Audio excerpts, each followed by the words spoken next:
from Dar es Salaam to Dodoma, while freight services from Pugu Station to Ihumwa's ICF started on 27 June last year, a great stride in our community. On inland lake transportation, the Lake Victoria Transport Corridor has been revitalized through the commissioning of 6 locally constructed cargo vessels in the past 3 years, with a combined capacity of 3,500 tons, increasing cargo movement across the lake to 890,000 tons annually. Your Excellencies, on the services sector, regional tourism has experienced growth through our unified approach. The EAC participation in the Berlin International Tourism Bus in March 2025 as a single destination showcased our collective tourism potential to 10,000 international exhibitors and 160,000 visitors.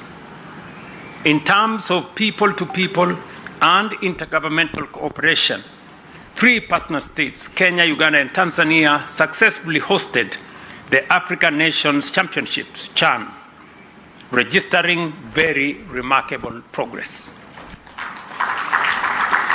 I am confident that we have set the tone, and with the investments we are making in sporting infrastructure, we are moving beyond our traditional athletics to competitive and commercialized sports and sporting value chains that will create jobs for our people. Our commitment to value chains in sports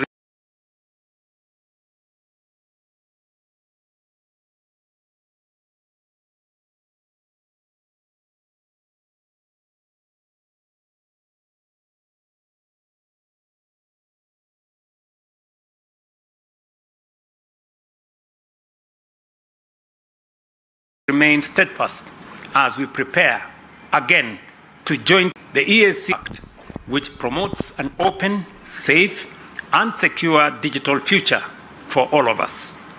In July 2025, the EAC joined the Artificial Intelligence for Good Impact initiative, which seeks to drive meaningful change using AI technologies and telecommunications, advance global AI capacity, and provide a platform to democratize AI education and foster global capacity building. These steps are building blocks for a trusted, interoperable, and inclusive digital economy that supports trade, financial integration, innovation, and service delivery across our borders. Excellencies, looking ahead, there is need to explore new frontiers of cooperation that address the growing needs of our people. The community has the opportunity to leverage emerging technologies to drive economic transformation for our youthful population. A deliberate and strategic focus on development of integrated digital infrastructure, harmonization of ICT policies, and promotion of digital literacy across the region can leapfrog the development of our region by connecting business and governments while creating immense opportunities for our people. Consolidating value addition in textile also presents immediate opportunities. The EAC must harmonize textile standards, provide resources for ginning and spinning factories, and jointly market EAC textile to global buyers. The European, Asian, and African markets offer combined opportunities worth $6.8 billion annually if we position ourselves strategically. Ladies and gentlemen, the achievements we have recorded over the past year demonstrate that the EAC is capable of delivering transformative change when we work together with unity of purpose and clarity of vision. While we celebrate these achievements, we must acknowledge persistent challenges that require our collective resolve and action. Delayed and non-remittance of statutory contributions to the EAC budget continue to hamper our ability to implement development projects and fulfill our collective commitment. This challenge heavily undermines our financial sustainability, viability, and capability as a regional organization capable of delivering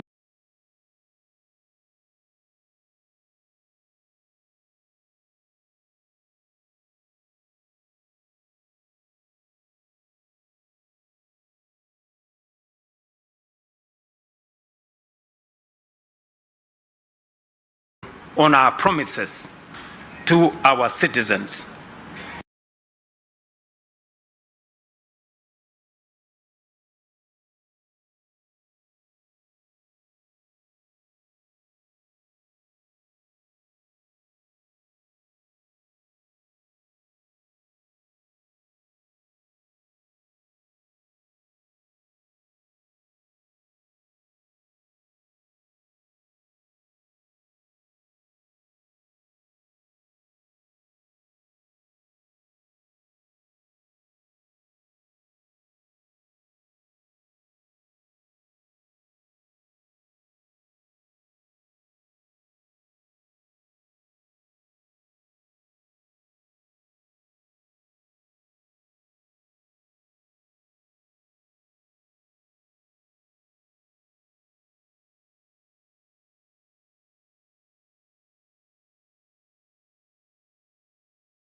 Equally, and 50% by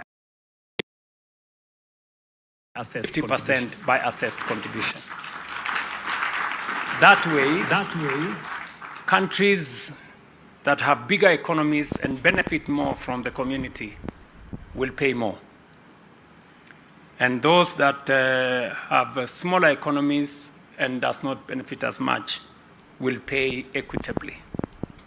So we have also taken the decision this morning that to alleviate the burden on countries that have arrears, we have also agreed that the community will waive 50% of the arrears, and the 50% remaining should be paid within 2 years. We have also agreed on some consequential decisions on how to run the affairs of our community, because the statute that established the community was formatted when we had only 3 countries, and there was no need for a quorum. It is increasingly becoming difficult to get consensus of all countries now that we are 8 and counting. We have therefore taken the decision that decisions of the community will be made by consensus or by 65% of members. That will make our community much more effective and efficient. We have also taken the decision this morning that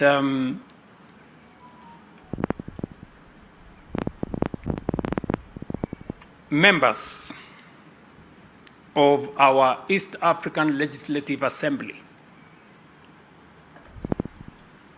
representing different countries who today spend almost 30% of the budget of EAC, from the next parliament, after next year, after the new parliament, the new EAC, East African Legislative Assembly Parliament, the salaries of members of parliament will be paid by their respective parliaments.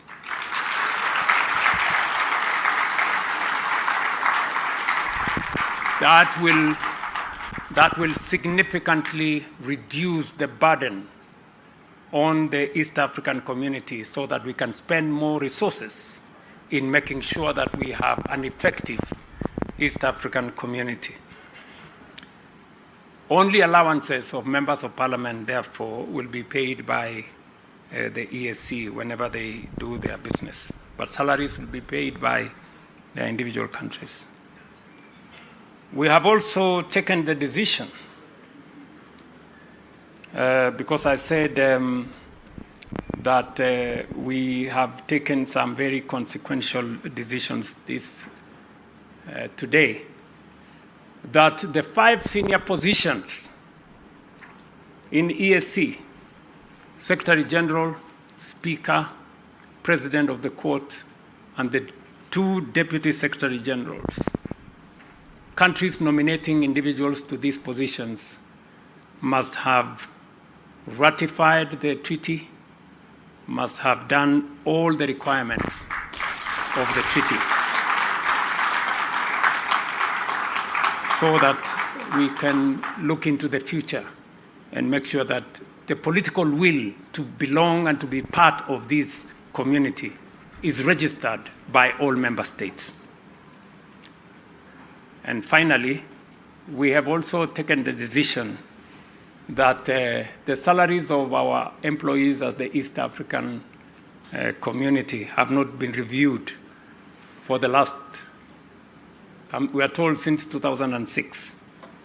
And therefore, we have taken the decision that there will be a review of salaries beginning January next year.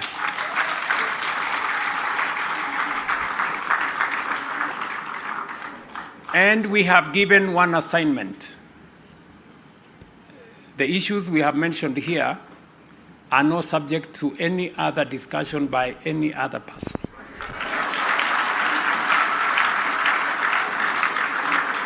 They are the decision. They are the decisions of the summit. There is a tendency for bureaucracy to go and massage some of the decisions we have made. And we have said the new formula should apply from, the new formula for contribution should apply from July this year.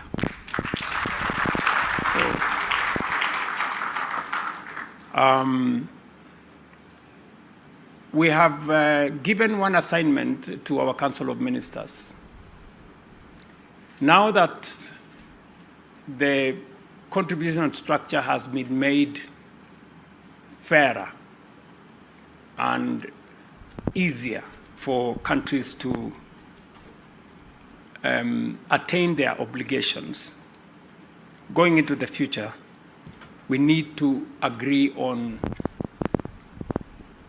those who are suggesting, countries, partner states that are suggesting nominations for senior positions. They must be up to date with all their obligations for them to be able to make those suggestions. Ladies and gentlemen, I have really enjoyed working with many actors, especially my colleagues, the heads of state, on these very serious matters. I have applied my mind to it. We have had consultations and discussions with my colleagues, and I want to thank them for their immense contribution and support.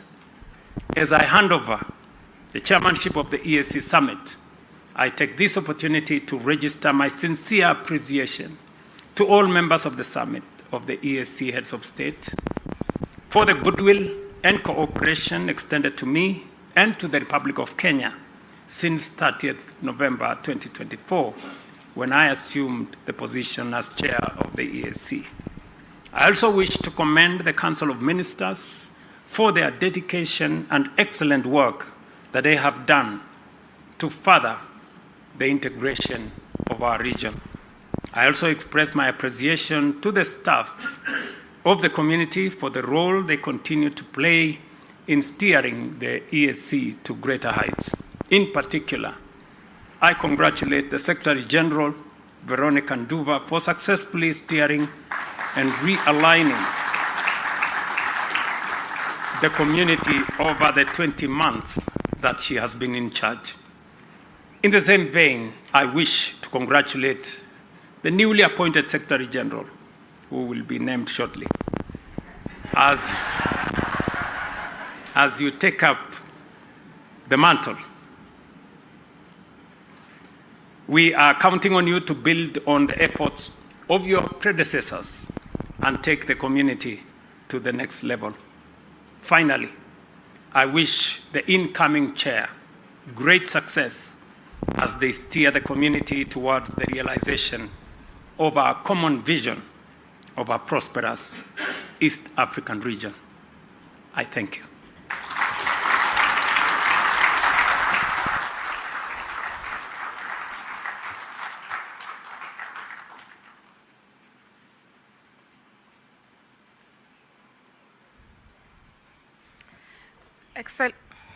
Excellencies, as you are aware, one of the items during the closed session was the change of bureau.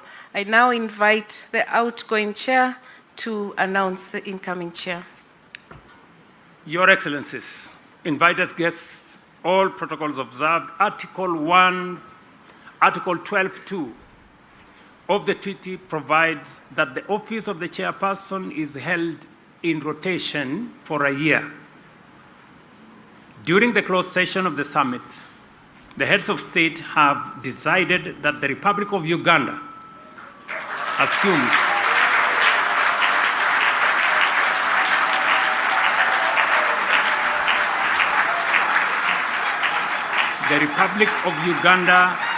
assumes the chair, and the Republic of Rwanda will be the rapporteur.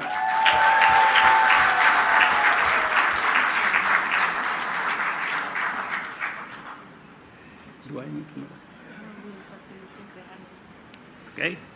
So I think we will now facilitate the handover so that. Excellencies, incoming chair and outgoing chair, this is the time to do the official handover. You will hand over the gavel to the incoming chair, and the chair of the EAC Summit of Heads of State, His Excellency Yoweri Kaguta Museveni, will assume the position of the chair. Congratulations, Your Excellency.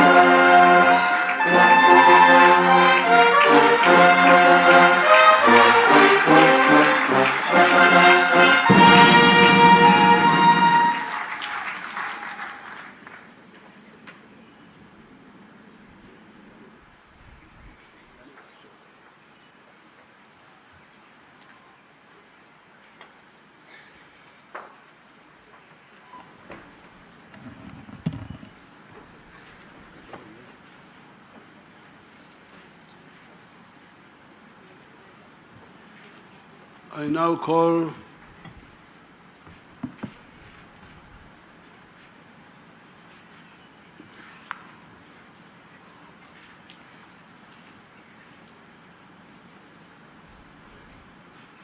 Excellencies, good afternoon. I'm honored to warmly welcome you to this plenary session of the 25th Ordinary Summit of the EAC. I thank you for finding time to come to Arusha. Permit me now to call this plenary session of our meeting to order.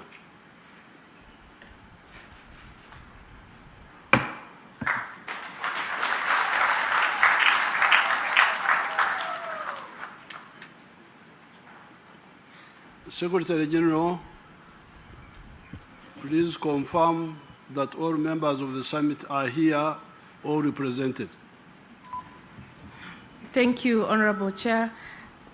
With the presence, according to our rules of procedure of the conduct of the meeting, with the presence of the Republic of Kenya, the Republic of Burundi, the Republic of Uganda, the United Republic of Tanzania, the Federal Republic of Somalia, the Republic of Rwanda, the Republic of South Sudan, and the Republic of the Democratic Republic of the Congo, I hereby wish to confirm that the Bureau is constituted.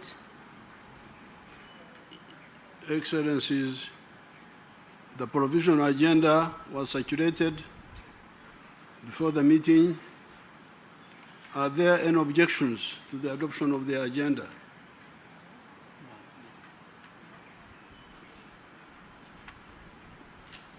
Therefore, the agenda is adopted.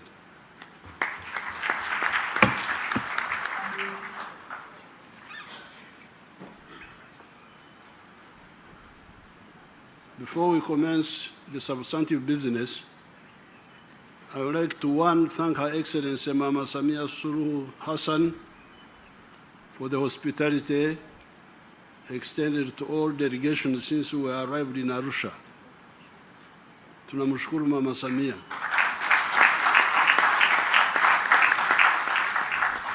Kwa kutupokea vizuri. Secondly, I want to thank the outgoing chairperson, His Excellency William Ruto, for ably steering the community over the past 1 year.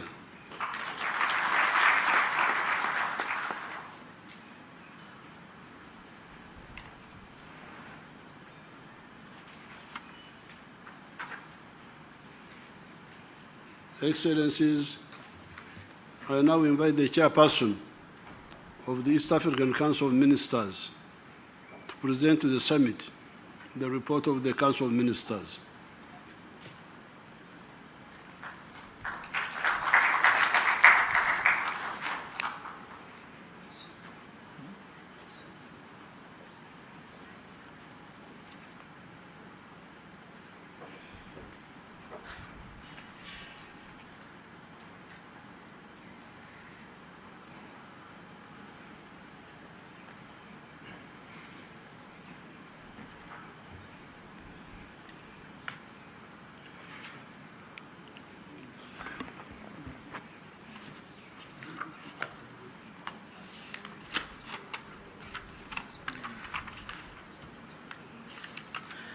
Your Excellencies, allow me to write on already established protocol. Your Excellencies, allow me on behalf of the Council of Ministers to express sincere appreciation for your continued leadership, guidance, and commitment to the East Africa Community Integration Agenda. Your support remains central to the progress and achievements recorded by the community. Your Excellencies, the theme of this 25th Ordinary Summit of the East Africa Head of States is deepening integration for improved livelihoods of East Africa community citizens. It reflects a community commitment to strengthening regional integration as a pathway to enhance economic opportunities, promote sustainable development, and improve the quality of life of the people of East Africa. Your Excellencies, it is my honor to present the report of the Council for the period 30th November 2024 to 31st December 2025, highlighting key progress made in advancing the objectives of the community under the pillars of custom union, common market, monetary union, and political federation. Under the custom union pillar, the region recorded notable growth in trade. Total international mechanisms and mechanized trade increased from $33 billion in the third quarter of 2024 to $40.3 billion in the third quarter of 2025,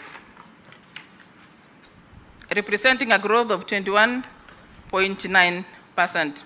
Export grew by 32.3%, while imports increased by 13.3%, significantly reducing the regional trade deficit.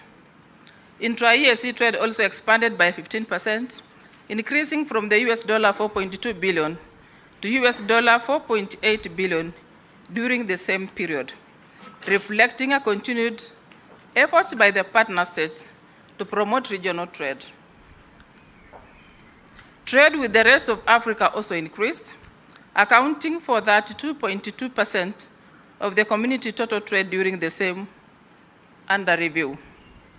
Progress was also recorded in the implementation of the single custom territory, including the rollout of East Africa Custom Bond, which Your Excellencies are launching today. Once fully operational, the regional bond system is expected to release close to $2 billion in previously tied up working capital, while significantly reducing administrative costs associated with multiple national bond regimes. This will reduce the cost of doing business and enhance efficiency in regional trade. Efforts to eliminate non-tariff barriers also continued through established regional mechanisms, which resulted into elimination of 35 reported NTBs. At the regional and continental level, the community continued to strengthen its engagement in broader trade integration initiatives. The EAC assumed the chairmanship of the COMESA EAC ZADAC tripartite task force and is currently leading preparations for the tripartite summit, which will be hosted by East Africa Community Kenya later this year. Your Excellencies, under the Common Market Pillar, the community continues to implement programs to strengthen enterprise development, improve the investment climate, and promote regional connectivity. The 25th EAC Macro Small Media Enterprise Trade Fair, held in Nairobi from 5th to 16th November 2025, brought together over 2,000 exhibitors from across the partner states, creating significant opportunities for cross-border trade and enterprise partnership. To improve the regional investment climate, the community adopted the East Africa Community Principles of Harmonization of Investment Laws to guide partner states in aligning their national investment frameworks. In the aviation sector, the community inaugurated the East Africa Center for Aviation Medicine in Nairobi in collaboration with the Kenya Civil Aviation Authority. The center will provide standardization regional aeromedical medical oversight training. The community also unveiled the new regional tourism brand, Visit East Africa, Feel the Vibe, to the international market during the International Tourism Boaz in Benin in March 2025. The initiative seeks to promote EAC as a single tourism destination and increase international tourist arrivals. In addition, the community developed a regional framework on pandemic prevention, preparedness, and response aimed at strengthening public health resilience across the partner states. Your Excellencies, under the Monetary Union pillar, the community continued implementing the revised roadmap towards the establishment of East Africa Monetary Union. The community also adopted a framework for coordination of monetary and fiscal policies as an EAC cross-border payment system master plan to guide modernization and integration of payment systems across the region. Your Excellencies, under the political federation pillar, the community has continued to engage in stakeholders' consultations on the draft constitution of the EAC Political Confederation. The community also remained actively engaged in supporting regional peace and security initiatives, including the EAC-led Nairobi process for peace in Eastern DRC. Your Excellencies, the community has also finalized the 7th EAC Development Strategy for the period 2026-2027 to 2030-2031, which Your Excellencies will be launching during this summit. The strategy is anchored on the vision of attaining an integrated, stable, and resilient EAC that ensures shared prosperity for all East Africans. Your Excellencies will also recall the continued involvement of the youth in the integration process through the EAC Secondary School essay writing competition. During this summit, Your Excellencies will recognize and award the regional winners of 2024 competition. The Council commends these students for their creativity, dedication, and the thoughtful contributions towards the advancing the ideals of EAC integration among the youth. Your Excellencies, allow me to express appreciation to my colleagues, the members of the Council, the Secretary General, the Speaker of the East Africa Legislative Assembly, the Judge President of the East Africa Court of Justice, and the staff of the community organs and institutions for their continued dedication to advancing the EAC integration agenda. Your Excellencies, the details of what the community has achieved during the period under review are contained in the report of the Council to the Summit, which has been submitted to you, Your Excellencies. I thank you so much for your attention.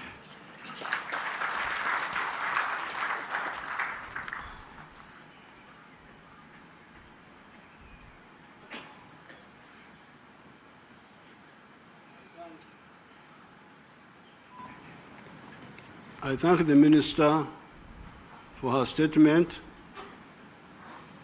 Excellencies, I now invite you to make comments, if any, on the report of the Council. Any comment? No comment. So the report is adopted.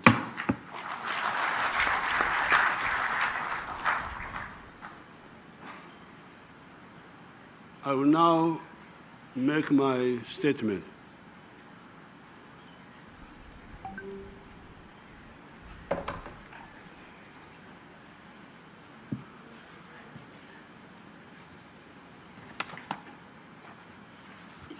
Your Excellencies, heads of state of the East African Community,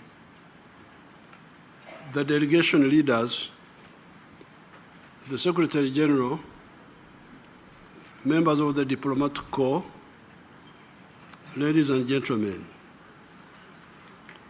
greetings from the people of Uganda.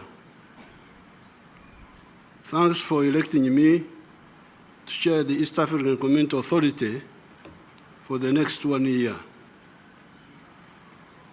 At this point in history, and given my 65 years of either watching closely or being right in the center of events on our much troubled continent, I feel compelled to use this occasion to bring up the issue of okukonesa, or kufubya, miscooking the African Revolution.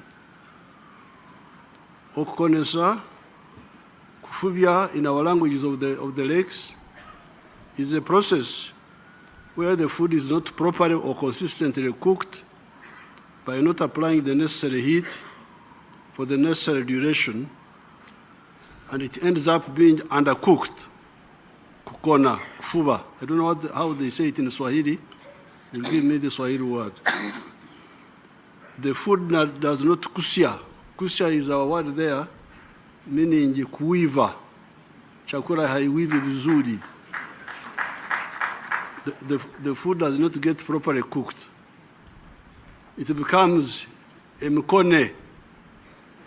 Emkone is the food which is undercooked and you cannot sort it out. It then becomes difficult to cook properly because the insufficient heat initially applied has cooked the food in the wrong direction. The option then is to throw away that food and cook another quantity of food. I have attached a note to this speech from our scientists describing this process, which we, the wananchi, simply call kukonesa, kufubya, but it's actually science. It is actually science. By 1900, the whole of the African continent had been colonized, except for Ethiopia, which had defeated the Italian imperialists in 1896 at Adowa. This was squarely the fault of the African chiefs and kings who had watched the slow encroachment of these European invaders right from the time when the Ottoman Turks captured Constantinople Istanbul in 1453, closing the overland route to Asia for Europe, pioneered by Marco Polo around the years 1271 to 1295. While the Europeans were rightly looking for an alternative route to the east by going around our massive continent, they became slave traders and colonialists when they discovered the weaknesses created by our kings.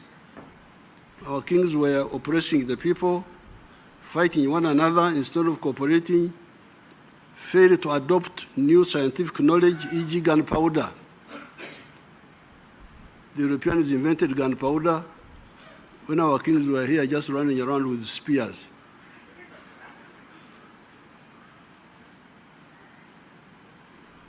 Many of the kings participated in the slave trade, selling our people. The Bible says the wages of sin is death. It says in the book of the Romans, chapter 6, verse 23. And somewhere else the Bible says, whatever a man sows, that's what he reaps. It says in the book of the Galatians, chapter 6, verse 7 to 8. By 1900, all those African kings were either dead or captured or had capitulated to subservience. They had squandered the time when they could have done the necessary changes to immunize us against domination. Ever since 1498, when Vasco da Gama passed by the East African coast, here in Zanzibar, Mombasa, attacked Mombasa, Vasco da Gama actually attacked Mombasa, and continued to India. It was a whole 402 years wasted. Those kings wasted 402 years. No scientific innovation, no unit among themselves, etc. They paid for their mistakes. Kabarega, our kings there in Uganda, Mwanga, Chetwayo, the one in South Africa, even here Mkwawa, I don't know whether he was captured or what. He tried to fight, etc. were either dead or captured. Unfortunately, the whole of Africa also paid for having slaves torn away from their country, freedom hijacked, resources stolen, etc. Africa, by 1900, was facing a catastrophe. Some of the people that were colonized in Latin America, North America, Australia, were exterminated, or only very few of them are still surviving, and their lands were taken over by other people. However, while the leadership of Africa has been problematic for centuries, the populations are tough, hardworking, and wealth creators for millennia.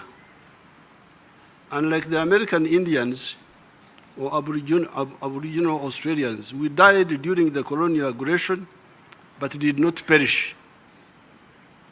Our cattle, goats, sheep, chicken, etc., that stay with us in our hearts, had long vaccinated us against the deadly zoonotic diseases between man and animals that had exterminated the other indigenous peoples. That gave opportunity for new and more potent forces to emerge and become the vanguard of the African resistance.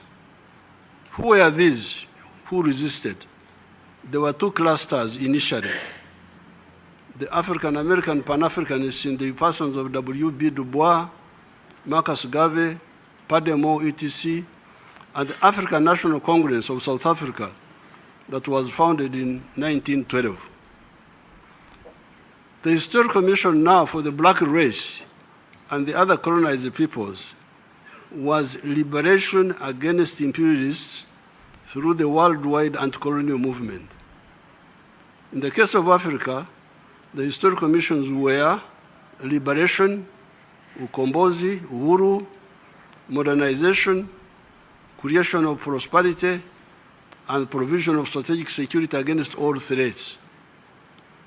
How are we to achieve this? Uhuru na umoja, freedom and unity. Unity, freedom would enable us to control our destiny again. Umoja would enable us to address the issue of prosperity and strategic security. How was prosperity to be achieved, and how is it achieved in other countries? With modern economics, prosperity is achieved through the production and sale of the goods or services that one is capable of producing. To sell, however, you need markets. Producers need buyers to succeed.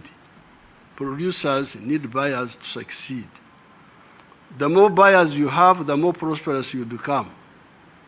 This is where economic integration of East Africa and the whole of Africa comes in.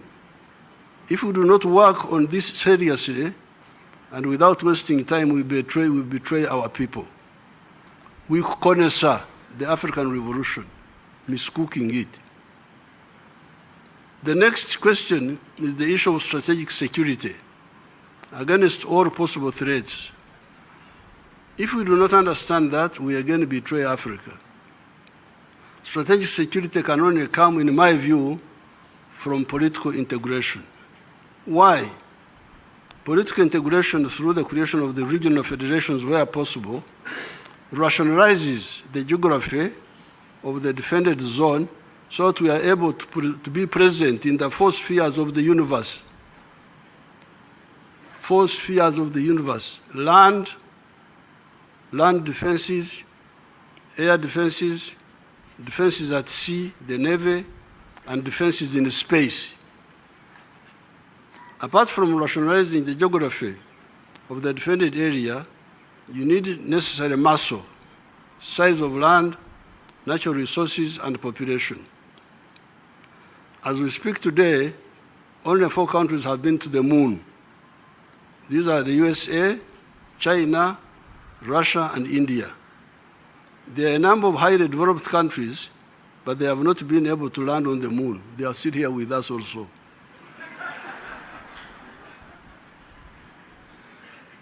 Is there something to size? In any case, there is no harm in having a big political unit through the political integration, where possible, to conclude this short statement, we need to answer the following questions. These are: if we do not create a big market, how do we intend to encourage and support the wealth creators in the respective countries? If we do not create a big and reliable market for our wealth creators, how do businesses expand to produce more products, create more jobs, and pay more taxes? The answer is, if we are not able, no, the other question is, if you are not able to operate in the 4 spheres, land, air, sea, and space, how do we hope to guarantee our strategic security? Somebody is on the moon looking at you, you don't see him, how do you protect yourself?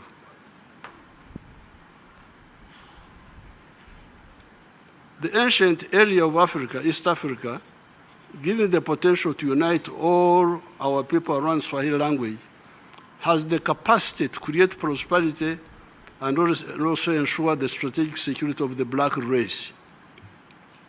Historically speaking, if we use the dedication to the 4 historical missions, we discover that the patriots that fulfilled their mandate were Mwalimu Nyerere, Sheikh Aman Abed Karume, Sekou Toure, Nkrumah, and Modibo Keita.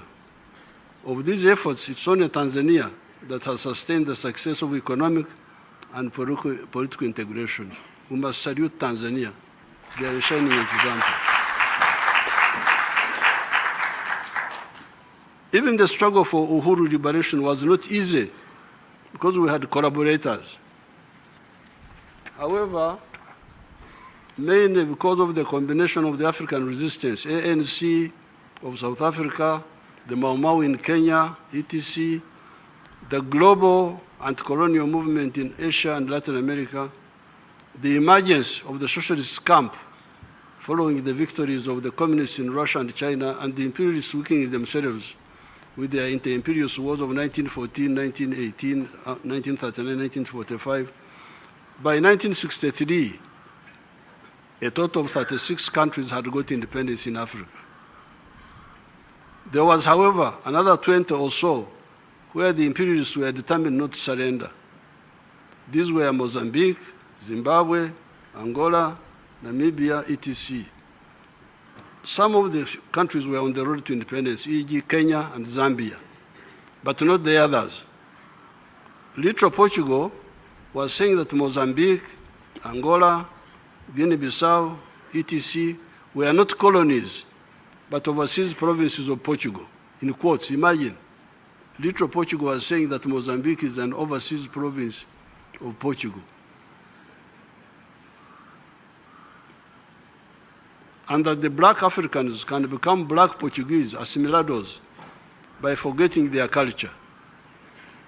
While at the OAU conference of 1963 in Addis Ababa, Africa had declared that the whole Africa must be free either by peace or by war, it was only a few countries led by Tanzania under the leadership of Mwalimu that really stood by the freedom fighters. Others were Zambia, Botswana, Guinea-Conakry, Algeria, Ghana under Nkrumah, and Egypt under Nasser. On account of the resistance movements, support of these Pan-Africanists, the socialist countries, and some democratic groups in the West, by 1994, the whole of Africa was free with the majority ruling South Africa. So by 1994, we had spent a whole century trying to liberate Africa from these invaders. And the last country to be free was South Africa in 1994. I'm glad to say that although the revolutionaries in Uganda arrived on the scene late, from 1989, we were able to give serious support to the ANC of South Africa and the PSC in the form of military training, logistics, educational opportunities, etc. Africa had therefore, as the century of shame for African continent, where the whole of it had been colonized and a half a millennium of plunder by the European and Arabs with the slave trade, come to an end, become free. Africa had become free. Uhuru, freedom had come. The question was, where is Umoja? Because you remember, it was Uhuru na Umoja. Uhuru came. Now the question was, where is Umoja? Umoja for economic prosperity through economic integration in order to create big markets to support the efforts of the African wealth creators, and Umoja for political integration where possible to create strategic security for the black race on land, in the air, at sea, and in space. Yes, some of the efforts for economic integration have moved. I worked with Mzee Moi, Mzee Mwinyi, Mzee Mkapa to revive the East African community. You remember this community had broken up. So when we came into government, immediately we started working with Mzee Moi, Mzee Mwinyi, later on Mkapa. We brought it back. 1999. I salute Rwanda, Burundi, South Sudan, Somalia, and the Democratic Republic of Congo for joining the East African community. Let us fully implement the Charter of the East African Community and the roadmap, as His Excellency Mr. President Ruto was reporting. How about COMESA and the CFTA, the Continental Free Trade Area? Some actors seem to treat this integration as optional. In my view, I have always heard that it is mandatory to unite or risk perpetual marginalization. How about political integration? In the case of East Africa, we the Pan-Africanists have never relented. Ever since the student days in the 1960s, We have been struggling for that integration, supporting our elder Pan-Africanists, Mwalimu Nyerere, Abeid Karume, Kenneth Kaunda, Arap Moi, etc. With Mzee Kibaki, Mzee Mkapa, Prince Kagame, Prince Nkurunziza, we called for the fast tracking of the federation in the year 2014. However, on account of the occurrence of the African Revolution, seeing what is happening in much of Africa, instead of uhuru na umoja, in many countries, in many areas, we have got uhuru na uhasama. Is it uhasama? Uhasama is correct. Discord. Discord. Yeah. Mnaona Kiswahili changu? Msinichezee.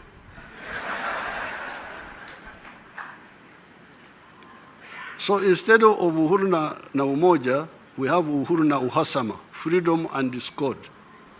In Uganda, we have a Uganda proverb. It goes like this. Ekitata muhima tekimumala konte.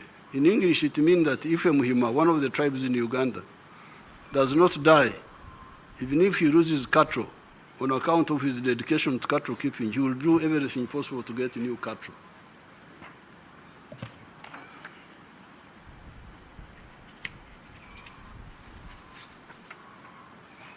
Africa is still there. Although we have lost opportunities, but we can catch up. What is the consequence of uhuru na uhasama? Uhuru na uhasama instead of uhuru na umoja. Economic stagnation and the suffering of the populations. What is generating the migration of the African youth that are dying in the Mediterranean Sea going to Europe? It is the narrowness of the money economy of Africa that does not create necessary jobs. One of the consequences of not fully integrating our markets, investors get frustrated when they cannot export within even the East African community. The GDP of Africa today, the GDP of the whole of Africa is US dollars 3.6 trillion. The whole of Africa. Africa yote. The GDP is 3.6 trillion. That of the USA is US dollars 31.82 trillion. The GDP of USA is bigger than the one of Africa, more than 10 times. China is now 20.6 trillion. India is US dollars 4.18 trillion. Even little South Korea has got a GDP of US dollars 1.86 trillion. One may ask, why does the little South Korea have the that GDP size? One factor is that South Korea, because of the Cold War politics, benefited a lot from the USA market. However, in our Luganda language we say, Omugo oguli kumulirano tegobango. The stick in the neighbor's house will not help you to scare away the leopard. If the leopard comes to attack you, you are not going to say, I get a stick from the neighbor to chase the leopard. You must have your own stick in your own house. You need your own stick in your own house. You have seen Mr. Trump recently threatening tariffs on South Korea and others. The question we need to ask is, does size of the domestic market matter in terms of attracting investments, domestic or foreign? Because we have got economists, professors, what have you, they are very, very, but I think the size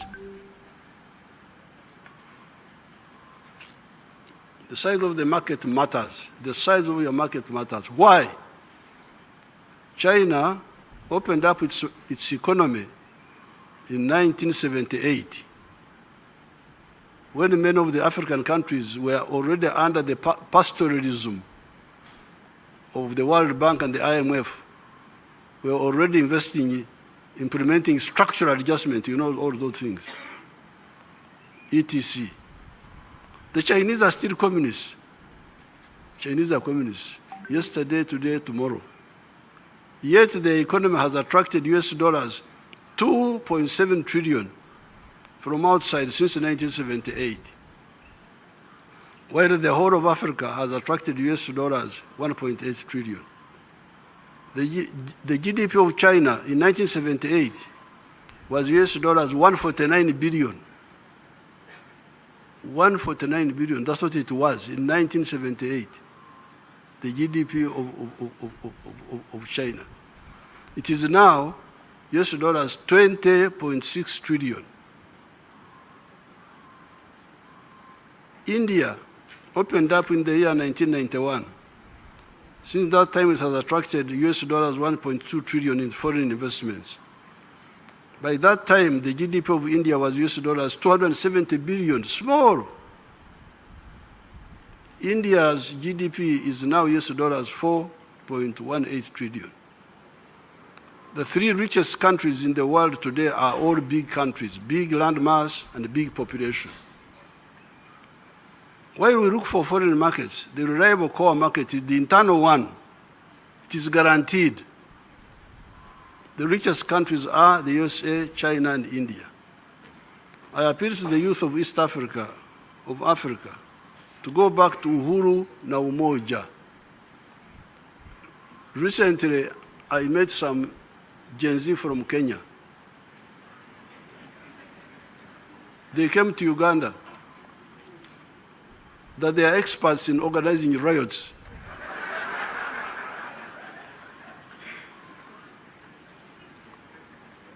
And they had come to Uganda to give technical support.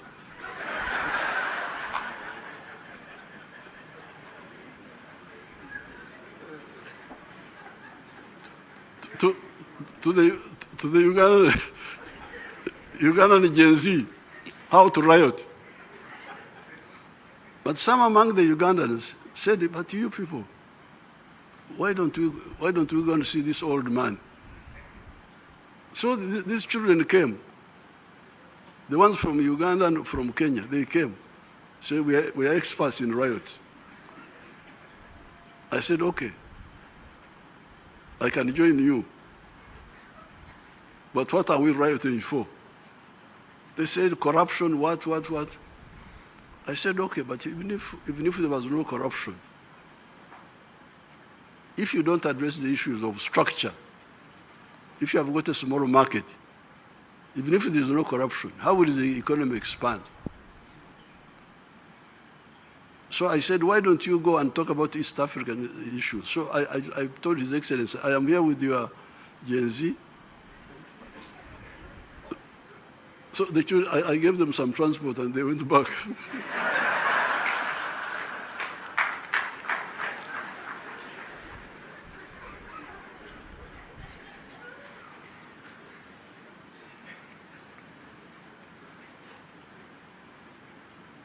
I appeal to the youth of East Africa to go back to uhuru na umoja. This uhuru na uhasama is really a disaster. I had the last supper with Mwalimu in a house near here in Arusha. Mr. Butiku and Mr. Marwa Adam were present. When I arrived for the dinner, I saw a Tanzanian girl who spoke Chihaya, whom I knew, standing on the veranda waiting for me. She was one of Mwalimu's aides. I greeted her in the Chihaya, which is close to the dialects of Uganda. Wabonaki, I said. She answered, Tinka boine kanshana na boneiwe. Abahaya mwachura. Mwachura. The greeting is in the form of a question.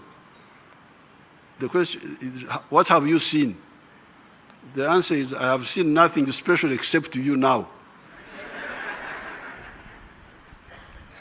Then I asked, Nokarono Mugurusi, You work with Mzee these days. Her answer was yes. Mwalimu overheard us. He asked, "Mnasema lugha gani?" Mwalimu asked us, he didn't know. "What language are you speaking?"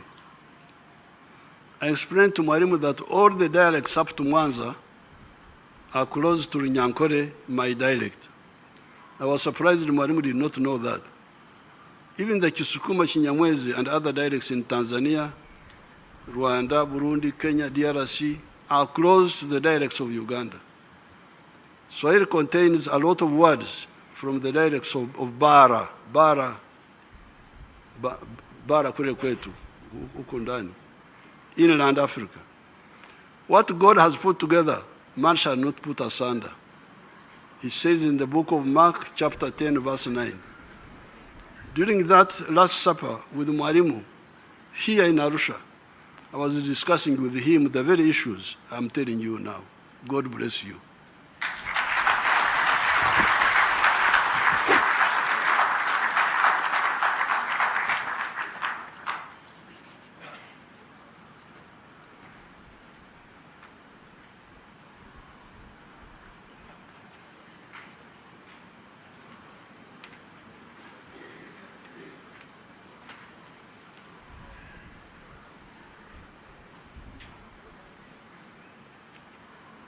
Excellencies, permit me, I will handle agenda items 3 and 4 together.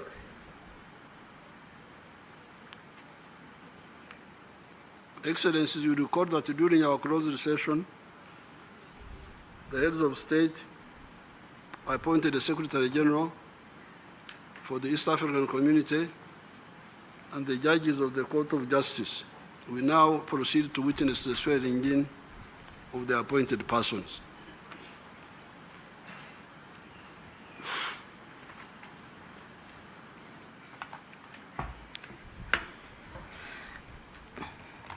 Excellencies,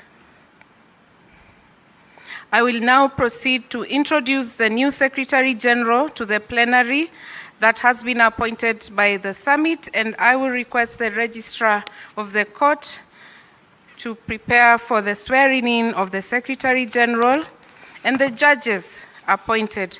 Her Worship, the Acting Registrar, Christine, be on standby to administer the oath of allegiance and oath of secrecy for the Secretary General and the judicial oath for the judges in that order.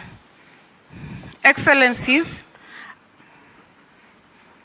I will introduce the person that you have appointed to this plenary. He was born on 12th August 1968 in Kinondoni, Dar es Salaam.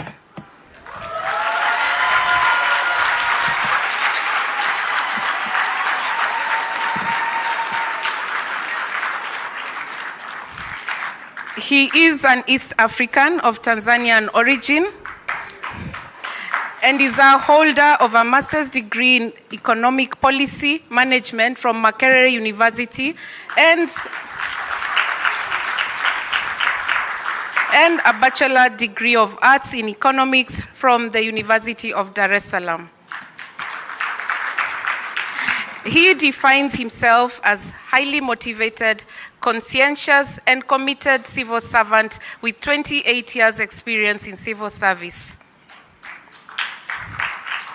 The incoming Secretary General is well vested with a wealth of knowledge and experience on EAC integration, capacity building, with results of 19 years engagement on it. He has been steering the Tanzanian delegation in the Coordination Committee, meeting of senior officials of the EAC Council of Ministers, meeting of the EAC Sectoral Council at senior officials levels, leading Tanzanian experts in EAC technical meetings ranging from political, peace, security, finance, and administration initiatives, among others.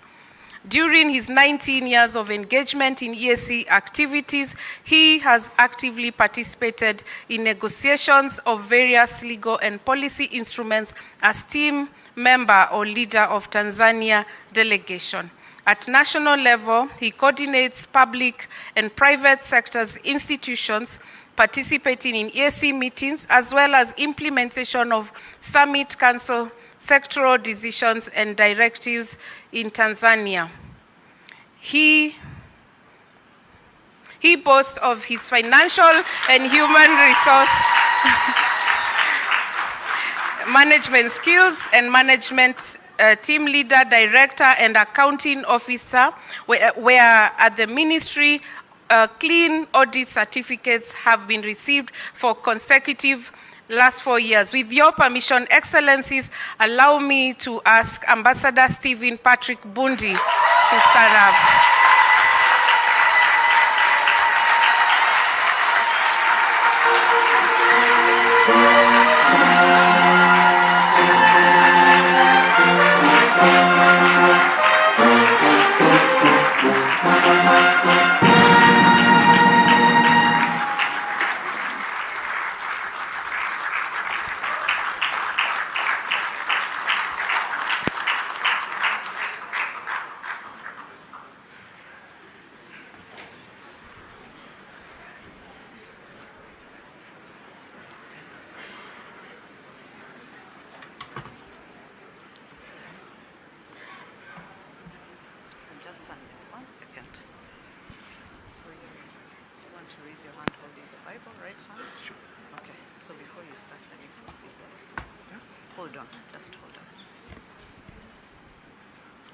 Your Excellencies, please allow me to stand on the already established protocols. Article 67 of the Treaty for the Establishment of the East African Community provides that the Secretary General shall be appointed by the Summit upon nomination by the relevant heads of state. The United Republic of Tanzania has accordingly recommended a candidate for appointment by the Summit. My name is Christine Mutimura, the Acting Registrar of the East African Court of Justice, and my role today is to administer the oaths of the Secretary General and the judges of the East African Court of Justice as provided for in Section 3 of the East African Community Oaths Act of 2019.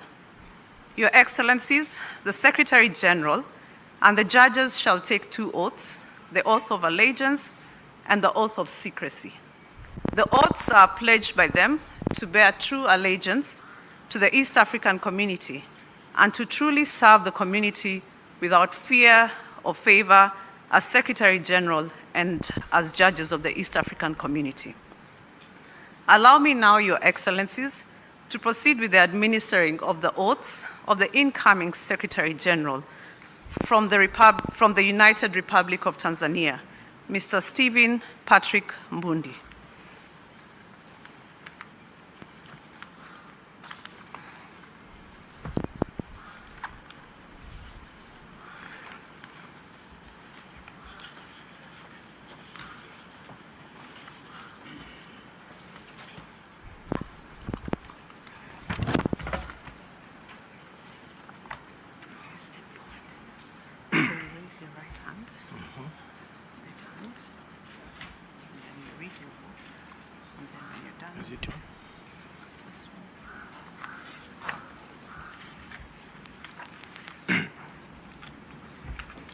I, Stephen Patrick Mbundi, do solemnly swear that I will not directly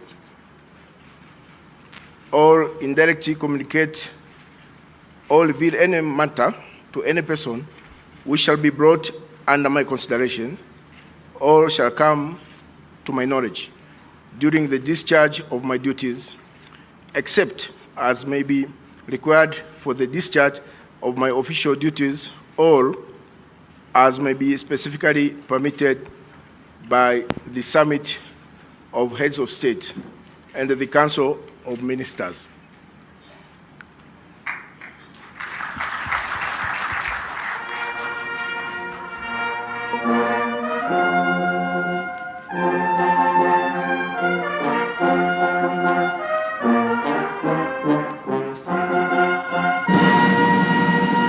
So help me God.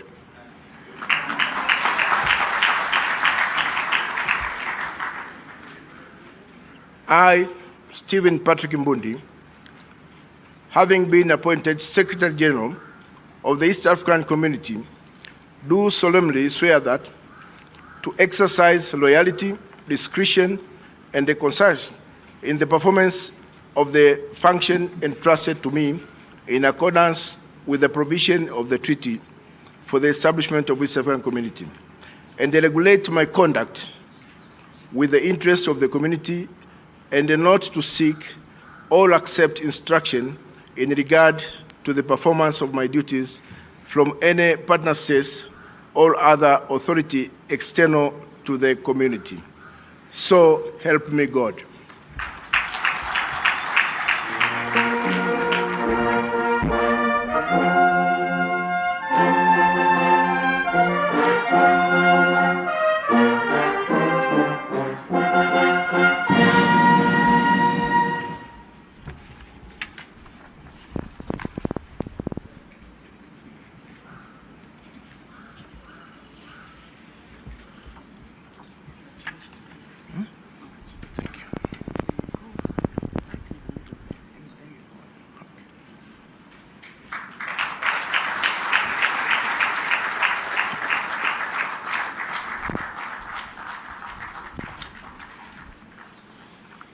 Secretary General, hello. Njoo upate baraka.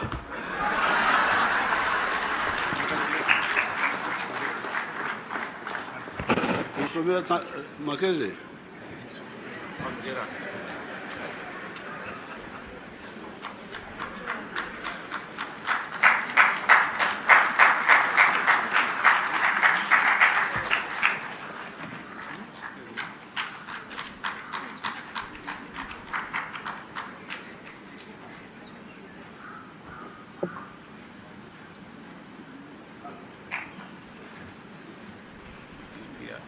Your Excellencies, Article 24(1) of the Treaty for the Establishment of the East African Community provides that the summit shall appoint judges persons recommended by their partner states who have proven integrity, impartiality, and independence, and who fulfill the conditions required in their own countries for holding of such high judicial office, or who are jurists of recognized competence in their respective partner states. Based on the vacancies on the bench of the East African Court of Justice, Your Excellencies, the Federal Republic of Somalia, the Republic of Kenya, and the Republic of South Sudan each recommended a judge for appointment by the summit. Your Excellencies, please allow me to now introduce to you the first judge who shall be taking his oath today, and I request him to please come forward as I speak more on him. Advocate Abdiwahid Wasame Abdullahi from the Federal Republic of Somalia.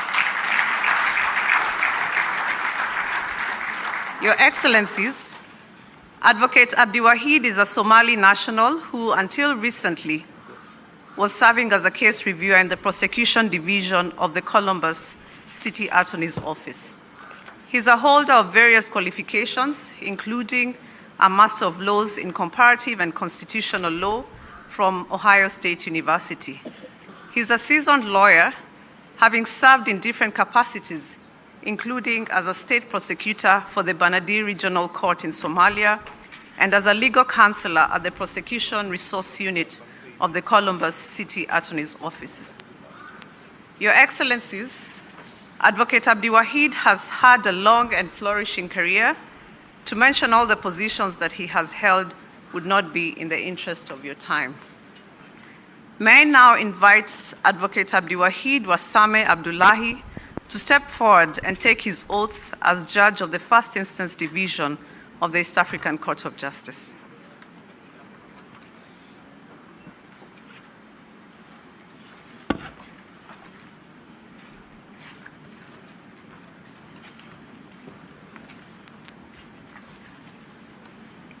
First one. Yeah, so you raise your Quran. I think I have to put something like that. Okay, so you need to raise. Yeah. No, this one. Bismillah ar-Rahman ar-Rahim.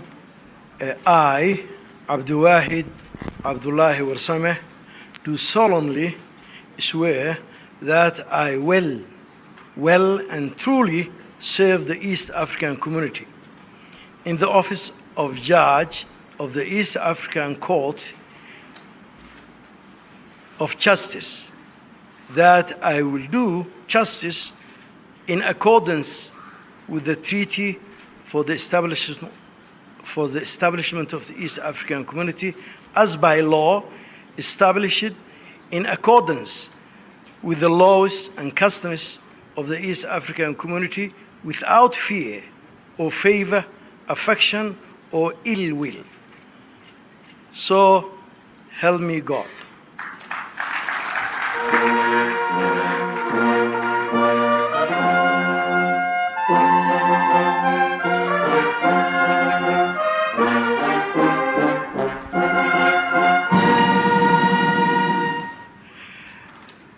I, Abdullahi Warsame, do solemnly swear that I will be faithful and pay true allegiance to the East African community, and that I will preserve, protect, and defend the treaty for the establishment of the East African community as by law established. So help me God.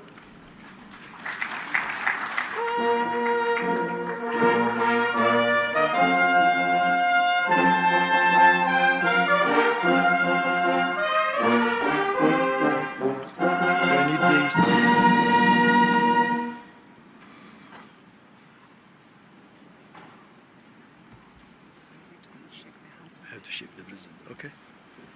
I have to start. Mr. President. Thank you. Congratulations. Thank you very much.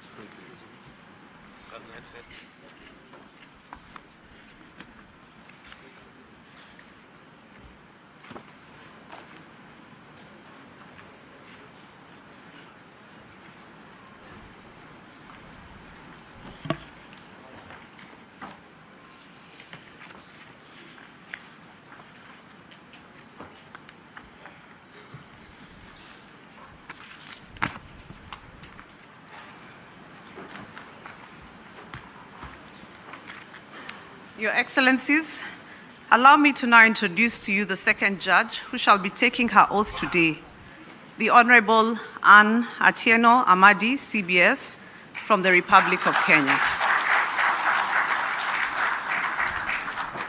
Honorable Amadi was until recently serving as an advocate of the High Court of Kenya.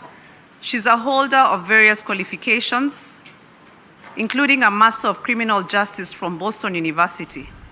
She's a seasoned lawyer, having served in different capacity, but most notable is her role as the Chief Registrar of the Kenya Judiciary and as a Deputy Executive Director and Head of Litigation with the Federation of Women Lawyers, Kenya. Your Excellencies, Honorable Amadi has had a long and flourishing career, but in the interest of time, I will not mention all the positions that she has held. May I now invite Honorable Anne Atieno Amadi, CBS, to come forward and take her oaths as judge of the First Instance Division of the East African Court of Justice.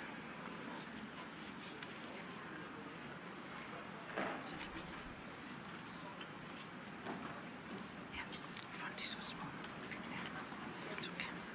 Raise your hand, your right hand.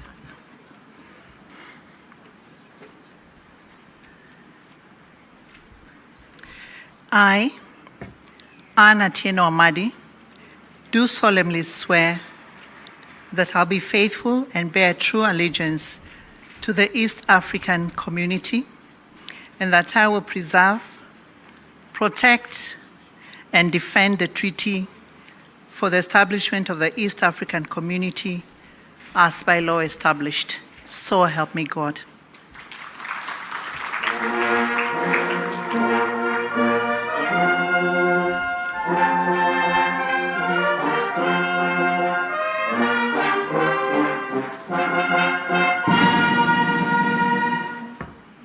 I, Anne Atieno Amadi, do solemnly swear that I will well and truly serve the East African community in the office of Judge of the East African Court of Justice, and that I will do justice in accordance with the Treaty for the Establishment of the East African Community as by law established, and in accordance with the laws and customs of the East African Community without fear or favor, affection, or ill will. So help me God.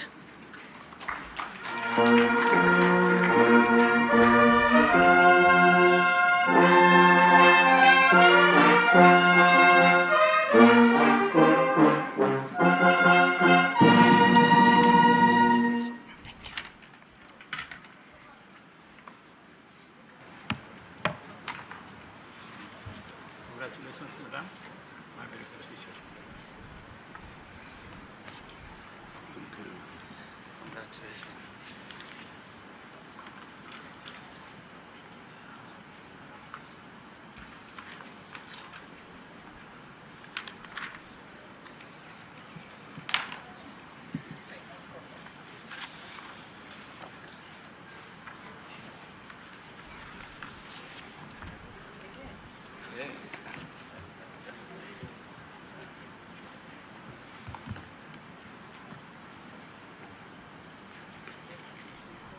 Your Excellencies, allow me now to introduce to you the third judge who shall be taking his oath today, the Honorable Justice Diego Stephen Abraham, ER from the Republic of South Sudan.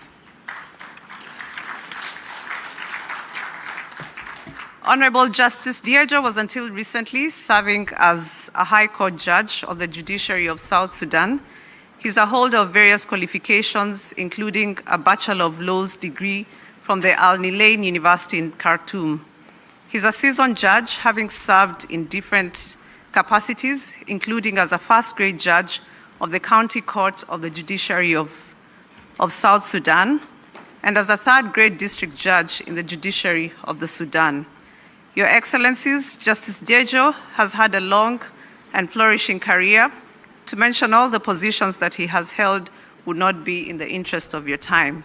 May I now invite the Honorable Justice Diego Stephen Abraham ER to step forward and take his oath as judge of the First Instance Division of the East African Court of Justice.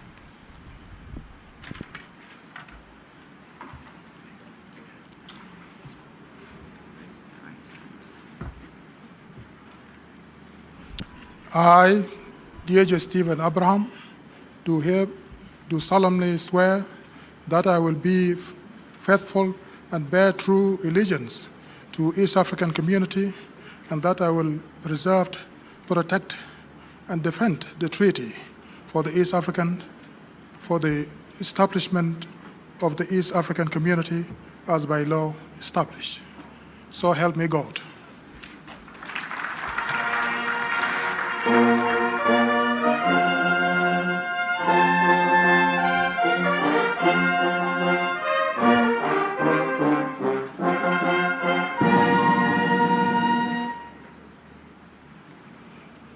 I, Diego Stephen Abraham, do solemnly swear that I will well and truly serve the East African community in the office of judge at the East African Court of Justice, and that I will do justice in accordance with the Treaty for the establishment of the East African community as by law established, and in accordance with the laws and customs of East African community without fear or favor, affection or ill will.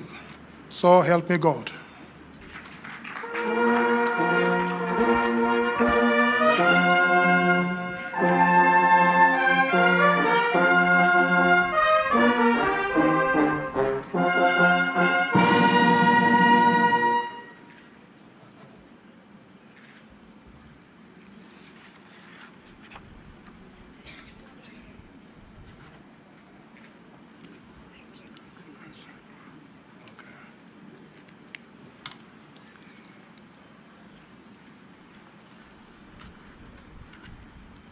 Congratulations, Judge. My very best wishes.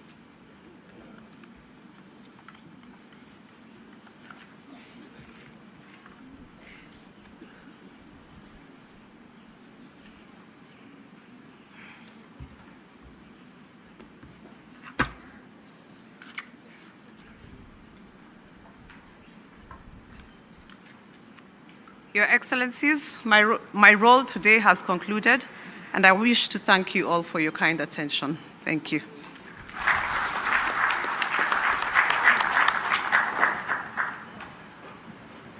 Your Excellencies, thank you very much, Your Worship, the Registrar of the East African Court of Justice. Congratulations to all, to the newly appointed Secretary General and the judges who have been appointed. I'd like to request the band to continue to give us a musical interlude while their Excellencies sign the various instruments of the community. We have finished. I've been overruled. The next item, ladies and gentlemen, is the launch of the EAC, the 7th EAC Development Strategy and the EAC Customs Bond.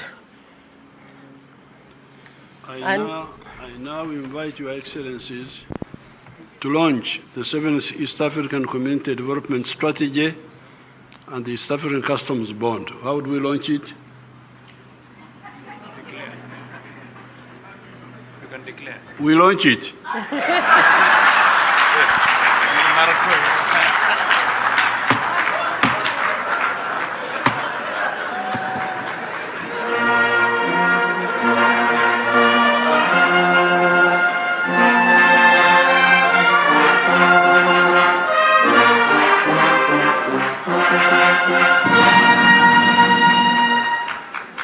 So now, Secretary General, do something else.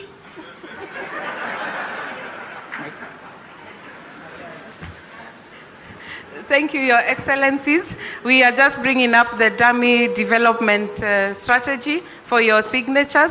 I request you assist with bringing it up. It is representative of our 7th development strategy, whose theme is focused on deepening integration. You can assist us with the video for the launch of the strategy.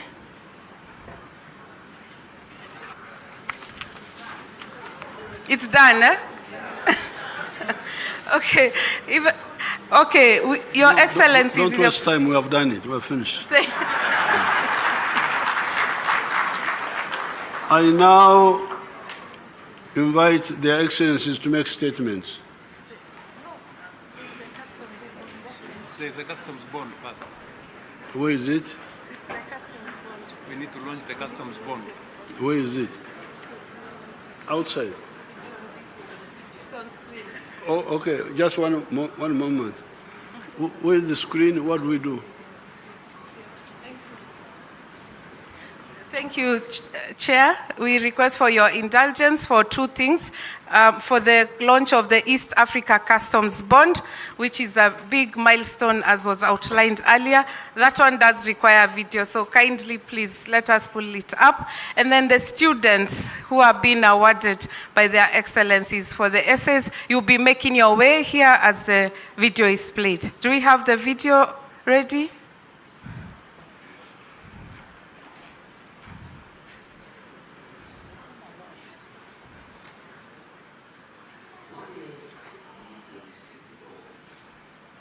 The EAC Customs Bond is a regionally developed digital guarantee system that secures duties and taxes on goods in transit across the East African community. It allows traders to use a single customs bond / guarantee that is valid across all partner states, replacing the need for multiple national bonds when goods move through more than one country. Why was the EAC bond developed? 1. To support the operationalization of the Single Customs Territory, SCT, by supporting the unique processes in ACT. 2. To reduce the cost, complexity, and delays associated with cross-border trade. 3. To promote regional ownership of trade facilitation tools. And 4. To complement existing frameworks, such as the COMESA RCTG, offering a more integrated, flexible, and EAC-specific solution. We agree with the bond. How does it work? Step 1. We agree with the bond. Trader or clearing agent applies the bond via the national Thank you, Your Excellency, for the efficiency. We now ask the students who are being awarded to approach here. Your Excellencies, as part of ESC integration, we do not leave behind the youth. So every year there is an annual essay competition, and this year we have 6 students to be awarded.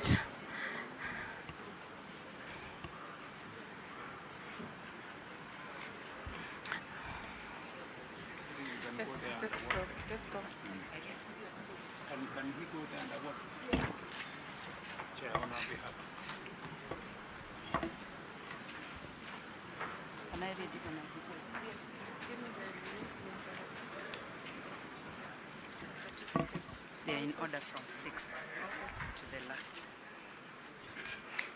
Thank you, Your Excellencies, and I will read. Your Excellencies, in this session we present to you the winners of the 2024 EAC essay writing competition.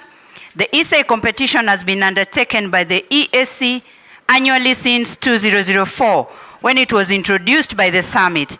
It is part of the wider EAC outreach program aimed at enhancing the awareness of school-going population on the developments in the EAC integration. Secondary school students from the EAC partner states are presented with a topic on contemporary issues in the community, on which they develop essays between 1,000 to 1,500 words in either English, French, or Kiswahili languages. Your Excellencies, the essays have gone through national and regional adjudication. Okay, I will go to the names. The 6th, in position 6, is Shemezimana Nadine. That's number 6.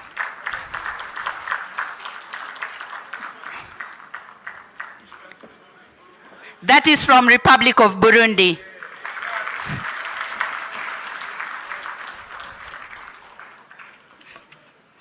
At position 5 is Katerega Ronald from Republic of Uganda.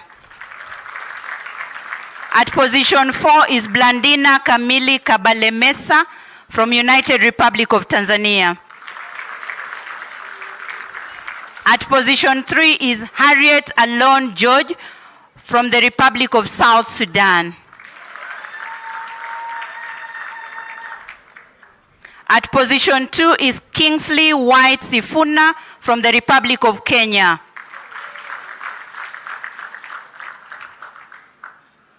And the winner is Atete Kagorora from the Republic of Rwanda.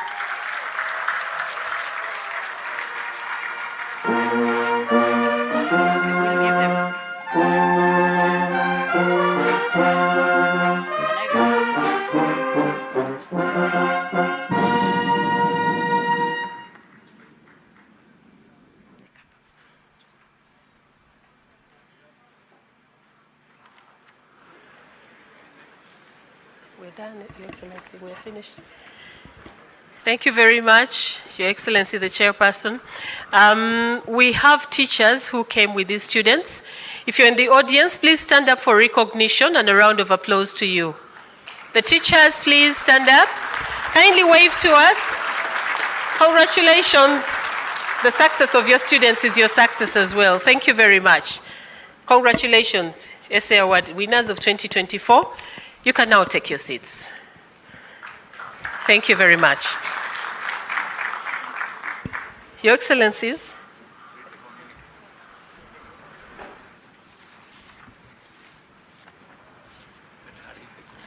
Your Excellencies, the last item will be to read the communique of today's meeting. Your Excellencies, I wish to move that the communique be, you want to read it? I will now invite the Secretary General to present the draft communique to the Excellencies.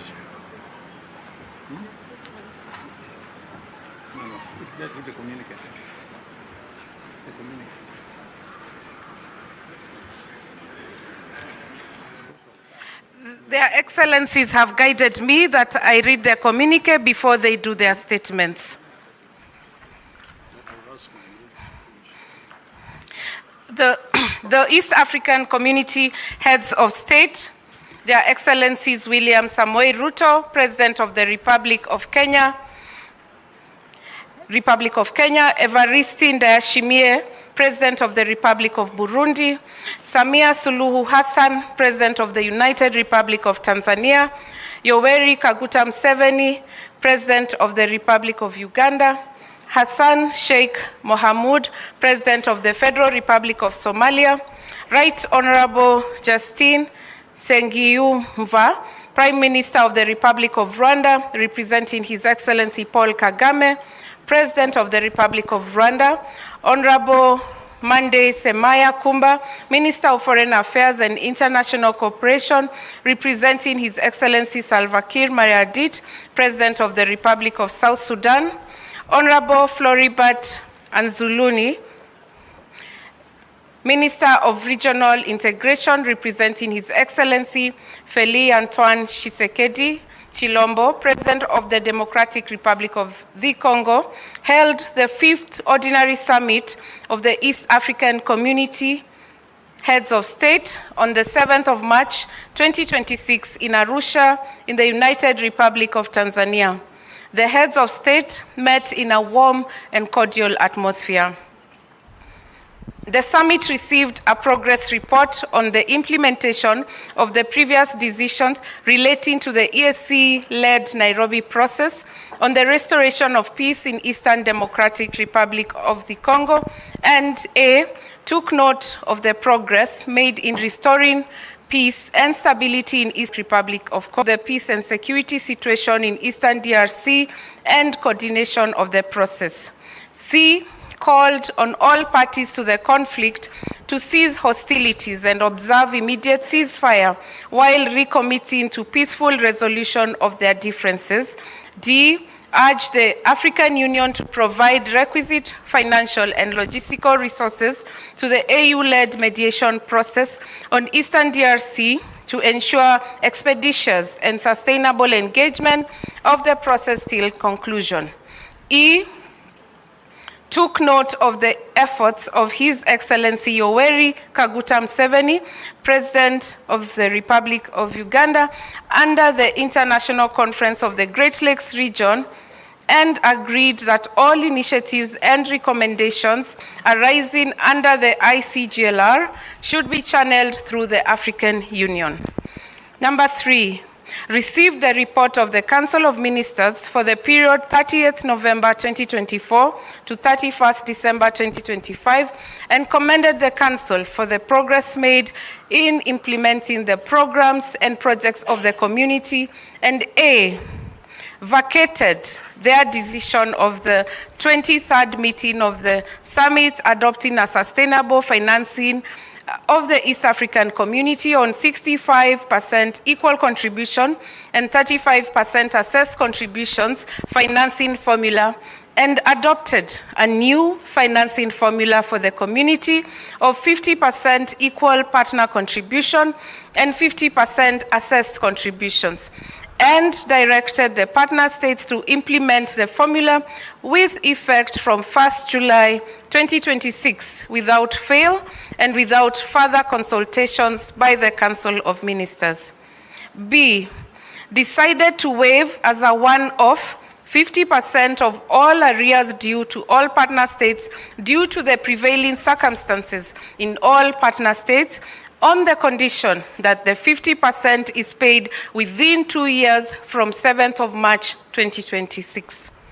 C, directed the Council to finalize the schedule of sanctions, taking into account the new financing formula adopted by the summit, and report to the 26th meeting of the summit.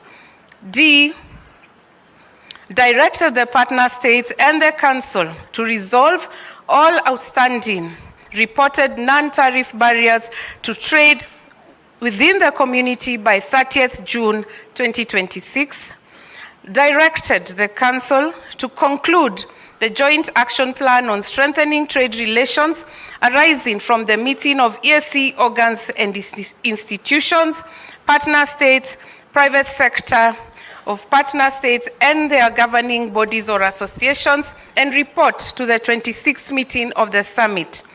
F, directed Roman 1, the Republic of South Sudan to conclude domestication of the treaty to facilitate effective implementation of programs and activities of the community. Roman 2, the Federal Republic of Somalia and the Democratic Republic of the Congo to fast-track domestication of the treaty to facilitate effective implementation of programs and activities of the community.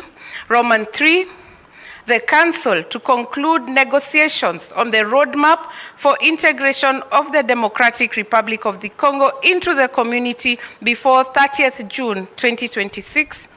Roman 4, the Council to fast-track implementation of the roadmaps for integration of Republic of South Sudan, Federal Republic of Somalia, and the Democratic Republic of Congo into the community. And Roman 5, the Republic of Rwanda, the Republic of South Sudan, the United Republic of Tanzania, the Democratic Republic of the Congo, and the Federal Republic of Somalia to conclude national consultations on the EAC Political Confederation Constitution by 30th June 2026. Number 4, decided that the quorum for meetings of all organs and institutions of the community shall be 2/3 of all partner states, and directed partner states, Council, and Secretariat to implement this decision without further consultations. Number 5, decided that nominations for positions of Speaker, Judge President, Secretary General, and Deputy Secretaries General shall be in accordance to Article 8 of the treaty and shall be based on the following. Roman 1, ratification of all community legal instruments. Roman 2, domestication of the treaty. And Roman 3, full implementation of the roadmap for the integration of a partner state. Number 6, decided that the members of the East Africa Legislative Assembly serving in the community should be paid by their respective national assemblies with effect from the December 2027 after the end of the tenure of the current assembly. Number 7, received the report from the Secretary General on the management and operations of the organs and institutions of the community and decided to increase the remuneration of the staff in the organs and institutions of the community by 2% with effect from January 2027. Number 8, the summit launched the 7th EAC Development Strategy 2026-27 to 2030-2031 and directed the Council and Secretariat to mobilize resources for its implementation.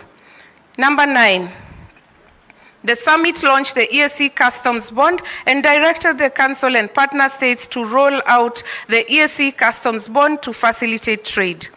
Number 10, the summit assented to A, the East African Community Appropriation Bill 2024, and B, the East African Community Statistics Bureau Bill.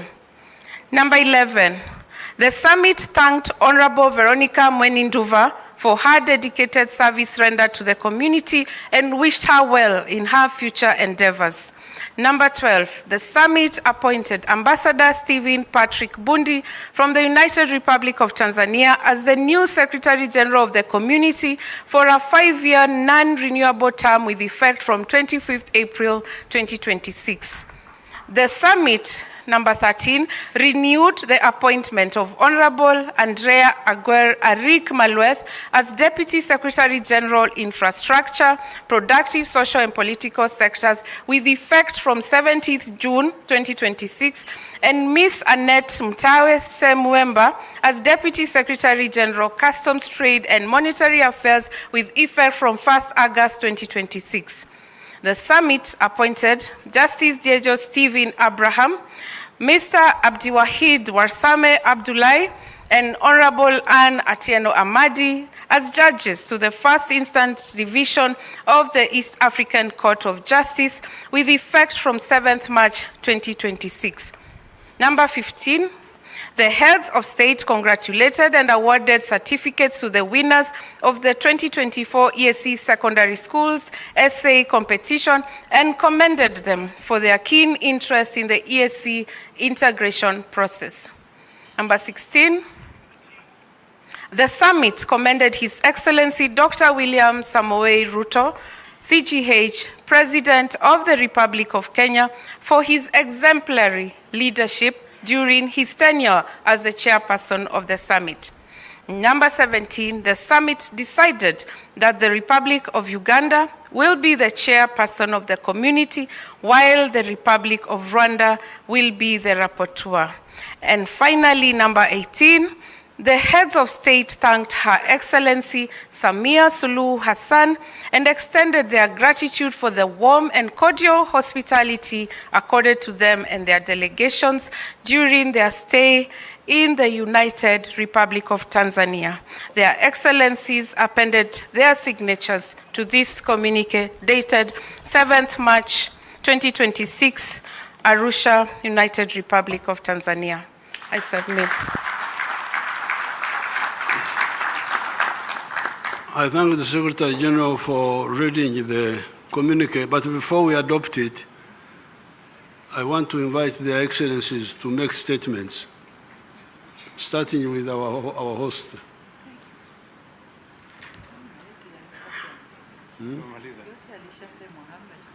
Okay.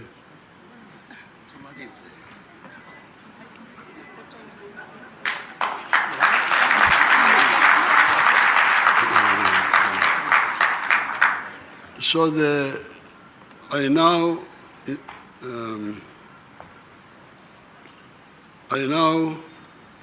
move that the communique be adopted.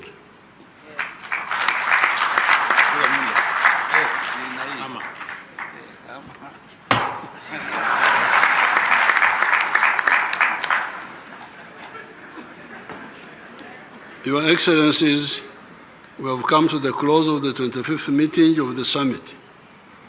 I wish to thank our host, Her Excellency Mama Samia Suluhu Hassan, for the hospitality extended to our delegations. And I wish all delegations safe travels back home. Thank you so much.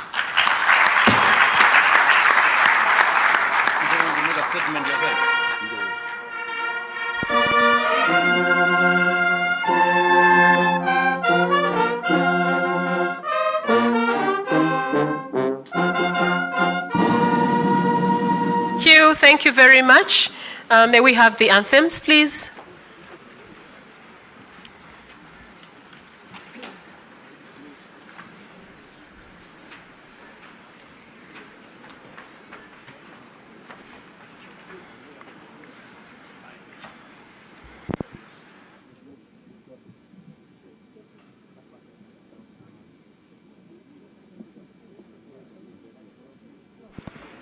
May we have the anthems, please?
much. Thank you very much, Your Excellencies, for gracing us with your presence at this 25th summit.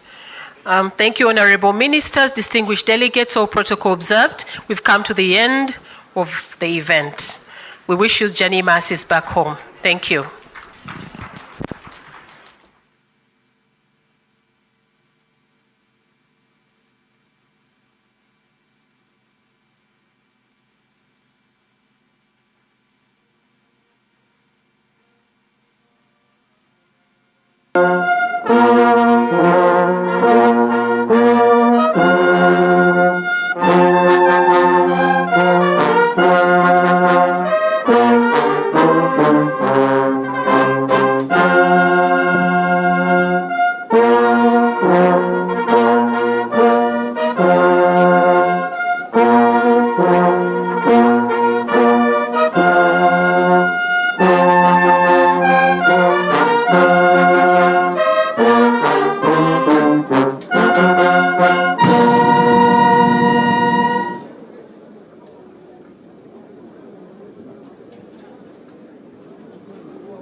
Delegates, please. Lunch is served. Lunch is served for those who can manage to have lunch where we had the tea. So those who are able to have lunch, please welcome for lunch where we had the tea at 10 o'clock. Thank you.